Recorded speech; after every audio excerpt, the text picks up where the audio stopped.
For all the success that Battlefield 6 has had, the many millions estimated to have been sold, the many concurrent players on Steam, there's one aspect that stuck out like a sore thumb. If you and many others have outright ignored or been lost in the bliss that is multiplayer, even with its idiosyncrasies and flaws, then it's probably for the best. The campaign, the series' first since Battlefield 5 in 2018, according to some, isn't very good. Knowing you were alive, you know things would have been different. Well, the whole world's gonna look different now.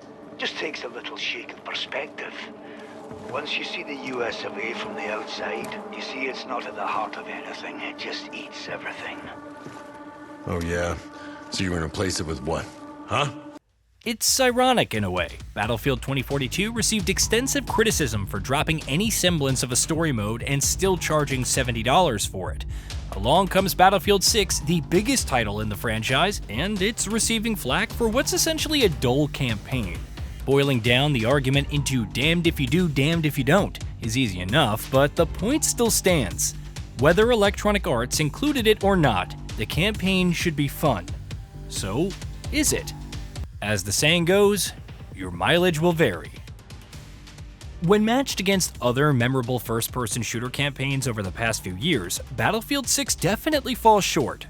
Think of every cliched objective in the space, from turret sequences that are akin to a rail shooter, except somehow even more straightforward, to the usual popping out of cover and killing the same mindless enemies over and over. It's staggering how unoriginal everything is, and yet, things that would help Battlefield stand apart, like flying planes or environmental destruction, are either absent or near about. Considering how well these were executed in multiplayer, it's all the more baffling to see their usage in the campaign. Something serious must have happened behind the scenes for things to turn out this way, which we'll get to shortly.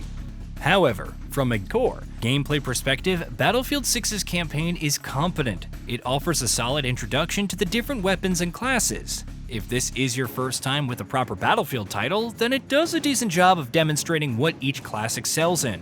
The sheer scale and spectacle of the conflicts are impressive enough, highlighting what could be expected in multiplayer. And if it wasn't obvious enough, the gunplay is fun, and some missions can be fun. The sniping missions in particular, with its large landscape, are a far better take on Call of Duty Modern Warfare 3's doomed open combat missions. Dagger 1-3 isn't a particularly memorable cast, but they're not completely throwaway either, simply a consequence of little creative leeway. Of course, depending on who you ask, there are different opinions on the previous modern Battlefield campaigns. Bad Company appears to be the high point, not because its story was particularly great, but due to its characters. Even with the sequel's more serious tone, that same cast helped carry fans through.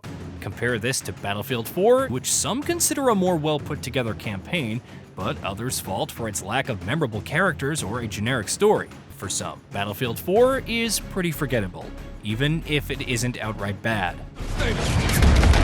Watch out! Watch overhead!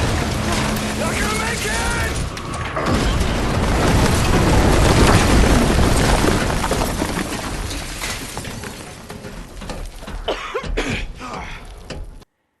If there's any consensus among fans, it's that Battlefield's campaigns aren't the reason they play. When it comes to Battlefield 6, there are better campaigns to recommend, both in the AAA and indie space. Play Severed Steel for crying out loud. You know, if you're looking for dumb fun. It's not a complete wash, but rather a missed opportunity by Electronic Arts. The chance to really fire on all fronts with its biggest Battlefield ever, only to fall short on one key area. Wouldn't it have been great to deliver a stellar campaign, especially in a franchise that no one really expected as much from? Another Titanfall 2 moment ripe for the taking, especially since it had been so long for Battlefield.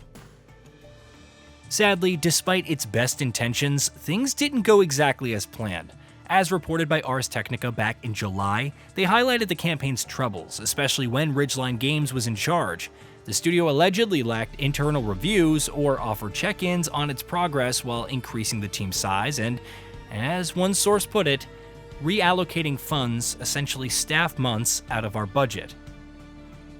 When Ridgeline reportedly missed development milestones, leadership came down hard on the studio, and it was subsequently closed down in February of 2024. However, it was apparently discovered that there was nothing the current development team could really build on. 2 years of development and funds, with the game's overall budget allegedly crossing $400 million, and nothing to show for it is not what you want from the next Battlefield, whether you're a developer or player.